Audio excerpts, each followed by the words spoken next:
but certain movements, if you want to slow them down and you have a child who doesn't have the patience of an adult, what are your pearls that you help them to learn to just allow smaller movements?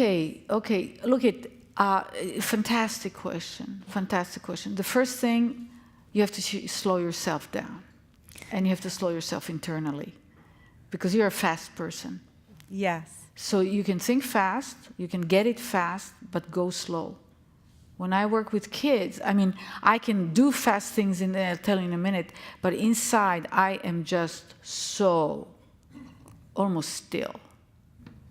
And it's very, very powerful. So mirror what you want them. Don't simplify it. Allow the mysterious to exist for a little bit, and then don't define it right away, okay? Just know that you're a huge part of the equation, okay? The second thing is, you know, I don't know if you read my book or not, but the second chapter is from fixing to connecting. Mm-hmm. So before you give the child exercise or things that you know that if the child could do, that would be useful, back off from that completely. You know, and connect to the child, be in their world. So I myself, I don't lose myself, but I know the child, it's about the child. It's not about him getting changing or getting better, even though the parents come for that and pay for that, and that's the final goal and all that stuff. And you know, if you have a pendulum, I mean, I'm just making S up right now, but with just what you gave me, I would have the child hold the ball, move the pendulum. If you want to protect it from being torn or anything, protect it, or have an extra pendulum that doesn't matter, that you can have the child and have the child feel, say, move it, and they'll do that. And then you know, you can have two pendulums, they can knock, they cannot knock. Just get the child like into the sandbox, into the feeling of the pendulum. And that way you also connect it to movement and connect it to the kinesthetic right away. And you see, I didn't have time to talk about it this evening, but I'll say it very briefly. The child doesn't know what slower is. If they knew, they would already be able to do it. They don't have it.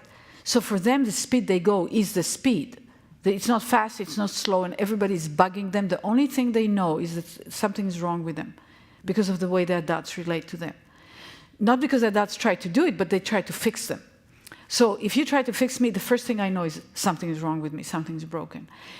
And what I do with children that are too loud, you know, and especially kids, for instance, some of them on the autism spectrum, and very loud, and there's no variability and stuff like that, I ask them to be louder. Mm-hmm. And that they have a better sense of that and then I get louder. So I say, this is what you do, and this is what I said, and I say, oh, I'm old, I don't hear so well, be nice to me, be a little louder. It's so shocking to them. Talk about variation. Everybody says, you know, to the kids, do inside voice. What on earth is inside voice? I mean, it's like, what? It's inside the box. What do you mean inside? You know, so you have to go into where it's like, it gets their interest. And then you say, do it faster. Come on, you can do it even faster. You get them to the maximum speed they can, and then you say, okay, you can do it a little slower if you want.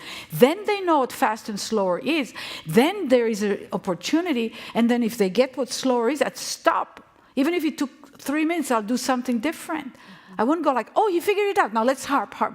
Pulling back from trying to fix the child is hard. Everybody around you that brings a child to you wants you to fix the child, and something's wrong because, of course, you want to. That's good they want to fix a child, but we have to stop doing it. Cannot come from that place. Go with the system. Go with what the child, add touch, add feeling. You know, I have sometimes kids that I did some judo, so I kind of do a little judo hold on them. And, you know, and I start moving them a little bit, a little faster, a little slower, until all of a sudden they feel what I do, because they do not feel themselves. Mm-hmm. It's all kind of like, you know, fireworks happening to them, which is a very uncomfortable place to be. Hopefully it's this helpful to you. Yes, thank you. You're very welcome. I think that's true with a lot of adults too, isn't it? That we don't True feel. with everybody. And so that's why the variations and doing, Yeah, and helping us to feel ourselves, right? if you're upset about something and you come into the room and you're kind of like, oh, and you're a quiet person. Like I was earlier today? Yes. Did I tell you relax? No. It would have You driven said, you crazy. I can help you feel good, you said. What did I do? You gave me a hug. I held you. Yeah. I hugged you, Yeah. and I lent you my rhythm. Oh, nice. Yeah. I lent you my rhythm, and you just went.